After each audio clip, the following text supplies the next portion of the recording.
সত্যি কথা, আমি যখন এইটা ভাপাচ্ছিলাম তখন রান্নাঘরটা পুরো একবার মোমো করছে। একবার অবশ্যই এই রেসিপিটা আপনারা ট্রাই করবেন।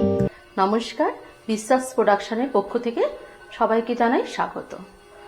আজকে আমি একটা অনেক দিনের পুরনো একটা রেসিপি নিয়ে এসেছি। যে পাতাটা আমি করব সেই পাতাটা হচ্ছে অনেক দিনের, সচরাচর এখন দেখা যায় না। এই যে সেই পাতাটা দেখুন, এই হচ্ছে পাতা, এই যে চিনতে পাচ্ছেন, এইটা হচ্ছে হলুদ পাতা। এটা সচরাচর কিন্তু দেখা যায় না। এই পাতাটা দারুণ গন্ধ বেরায়, যেটা আমরা হলুদ খাই সেই হলুদ গাছের পাতা, দারুণ সুগন্ধ হয়। আর এই পাতার মধ্যে দিয়ে আমি আজকে একটা রেসিপি বানাবো, সেটা হচ্ছে চিংড়ি মাছের পাতুরি। এই যে আমি বড় সাইজের চিংড়ি মাছ নিয়েছি, আমি খোলা ছাড়িয়েছি, কালো অংশগুলো বাদ দিয়েছি, দিয়ে আমি পরিষ্কার করে নিয়েছি। আর এখন যেমন আমরা লাউ পাতা, কলা পাতার, এই কুমড়ো পাতার পাতুরি করি, আজকে আমি করব যে হলুদ পাতার পাতুরি। চলুন তাহলে কিভাবে করি সেটা আপনাদের কাছে আমি শেয়ার করব। চিংড়ি মাছের পাতুরি যে আমি হলুদ পাতায় করব, তার জন্য যেসব মশলাগুলো নিয়েছি, এখানে নিয়েছি পোস্ত, কালো সর্ষে, টমেটো, কাঁচা লঙ্কা, কাঁচা লঙ্কাটা পেকে গেছে আর নেবো আমি। আর এখানে নিয়েছি নারকোল, এই যে নারকোল, এইগুলোকে আমি সব একসঙ্গে দিয়ে পেস্ট করে নেব।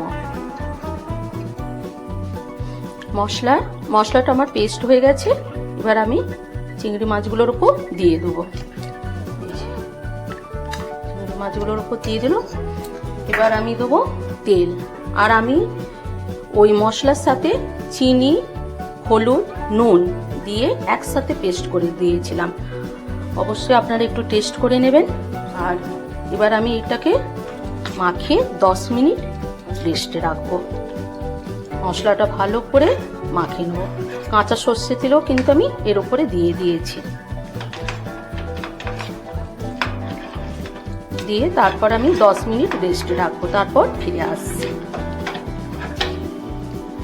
মাছগুলো আমি যে মশলাগুলো মাখিয়ে রেখেছিলাম, 10 মিনিট বাদে আমি ফিরে এলাম। আর এই যে পাতার উপরে আমি মাছগুলো গ্রেভির সঙ্গে দিয়ে দিলাম মশলা মাখানো। এবার আমি এগুলোকে মুড়ে নেবো, এই যে, কারণ এই পাতা এত দেখাই যায় না, পাতাটা কমও পড়ে গেল। এইভাবে আমি মুড়ে নেব।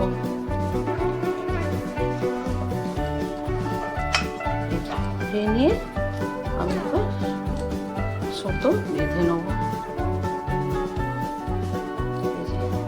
এইভাবে আমি প্রত্যেকটা আমি এই যে করে রেখেছিলাম। এবার এটা আমি ভেজে নেব।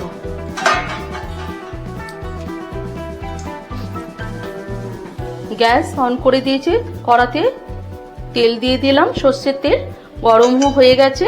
আমি কড়ার চারপাশে এরকম বুলিয়ে নিলাম। বুলিয়ে নিয়ে আমি এবার এই যে মাছগুলো এবার দিয়ে দেবো। এবার দিয়ে আমি এবার ঢাকা দিয়ে দেবো। এবার এটা লো ফ্লেমে আস্তে আস্তে এটা এবার ভাপা হবে। এই যে ফ্লেমটাকে একবারে লো করে দিয়েছি, করে এরকম আস্তে আস্তে ভাপা হোক। তারপর আবার আমি 2 মিনিট বাদে ফিরে আসছি। 2 মিনিট হয়ে গেছে। এবার আমি ঢাকনাটা খুলবো। এই দেখুন ঢাকনাটা খুলেছি। এবার আমি এটা উল্টে নেব। একবারে লো ফ্লেমে রেখেছি, উল্টে নেব। উল্টে নিলে আমি আর 2 মিনিট রাখার পর আমার এটা কমপ্লিট হয়ে যাবে। আর এত সুন্দর এই যে গন্ধটা বেরিয়েছে, মানে না করলে বোঝা যাবে না, দারুণ ফ্লেভার হচ্ছে।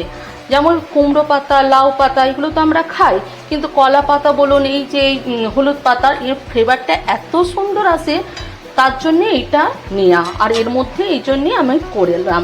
এবার আবার আমি 2 মিনিট বাদে আমি একবারে নামিয়ে নিয়ে দেখাচ্ছি। আমার অলমোস্ট হয়ে গেছে, পেছনটা মানে তলাটা খালি হবে, উল্টো দিকটা। এবার ঢাকান দিলাম, আবার 2 মিনিট পরে আমি টেবিলে যাচ্ছি। অলমোস্ট ডান আমার চিংড়ি মাছের পাতুরি। হলুদ পাতার মধ্যে। সত্যি কথা, আমি যখন এগুলোটা ভাপাচ্ছিলাম তখন রান্নাঘরটা পুরো একবার মোমো করছে। একবার অবশ্যই এই রেসিপিটা আপনারা ট্রাই করবেন। আর এই রেসিপিটা আপনাদের ভালো লাগলে লাইক, শেয়ার, কমেন্ট করবেন। আর ফলো আর সাবস্ক্রাইব করে আমার চ্যানেলকে সাপোর্ট করবেন। ততক্ষণ আজ এই পর্যন্ত, আবার আপনাদের সাথে দেখা হবে। ভালো থাকবেন, সুস্থ থাকবেন, ধন্যবাদ।